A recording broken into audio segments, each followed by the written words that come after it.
Память не столь проста, как кажется обычному нормальному человеку. И память используется, к сожалению, человечеством в очень малых дозах. Уверяю вас, память заслуживает большего внимания, чем сейчас ей оказывается. И только когда человек теряет память, у него наступает амнезия, ему очень сложно становится ориентироваться в данном мире. Человек понимает, что, может быть, нужно было заботиться о своей памяти. Может быть, стоило своей памяти уделять больше времени, чем уделял. Память нужно почищать, память нужно экранировать, память нужно направлять.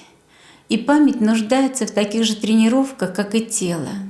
И если вы хотите иметь хорошую память на протяжении всей своей жизни, вы должны о ней заботиться с самого начала осознания. Итак, начнем со знакомства с памятью. Из чего же состоит память?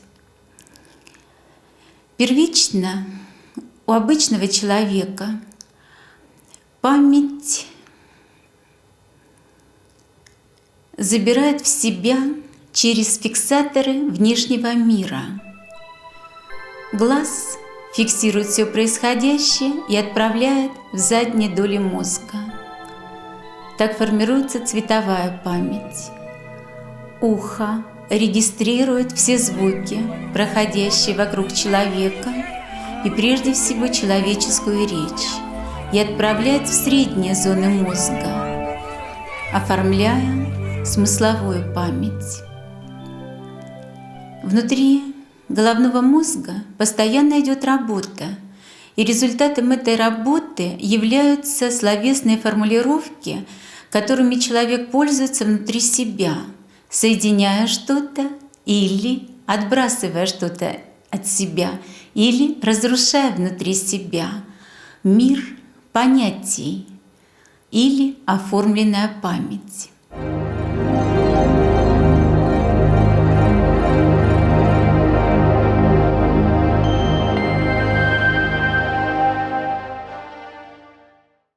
И все, что в этом мире мы способны созерцать, все, что организует цветовые струны, прежде всего тело человеческое, созданное из цвета, созданное на этой капле, которая солнечным светом превращается в обычную радугу. И задняя доля мозга начинает отвечать за тело человеческое и начинает принимать еще дополнительные вибрации. Вибрации не только, которые идут снаружи. Вот наш глаз регистрирует, попадает на пластинку. На этой пластинке начинает расщепляться по радуге. Радуга снизу поступает из чакрамов тела, и получается некий уголочек. И на этом уголке спрессовываются две вибрации. Одна вибрация, которая идет от памяти тела, и вторая вибрация, которая идет от памяти заднего мозга. На соединении вибраций образуется узелок, который завязывается на память. И с этого момента произошедшее не забывается, оно отправляется в хранилище памяти.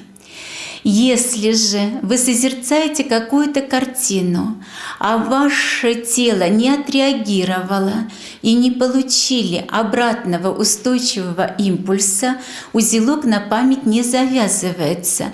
И мы говорим, мы смотрели, но не видели, потому что видеть означает запомнить, а смотреть можно на все подряд. Когда мы смотрим, наши глаза регистрируют данный мир, а когда мы видим, мы запоминаем, и у нас возникает устойчивая картинка внутри нашего мозга. Это и есть цветовая память.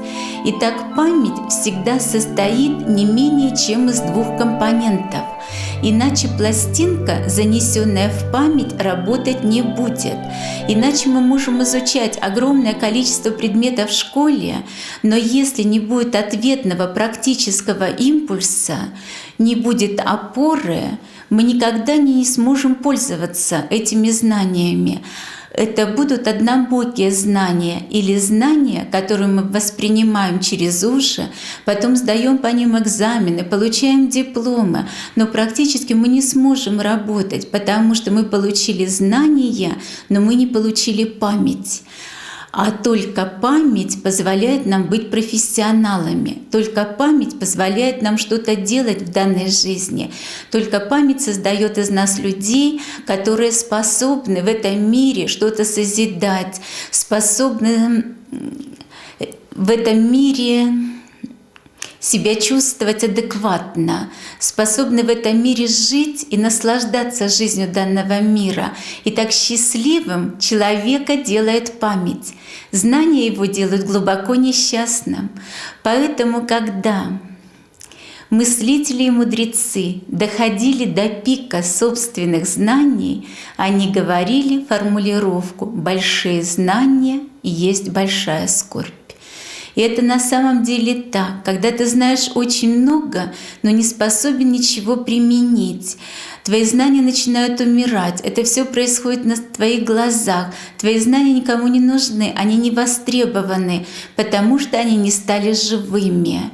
Но если пластинка знания, помещенная в памяти, сработала не менее чем в двух направлениях, и чаще всего это перпендикулярное направление, прямо обратное друг другу направление, тогда все оживает, знание превращается в нечто, способное творить. И человек становится существом, способным изнутри самого себя, создавая собственный внутренний мир, передавать его наружу. Значит, человек становится творцом окружающей жизни, человек становится объемным.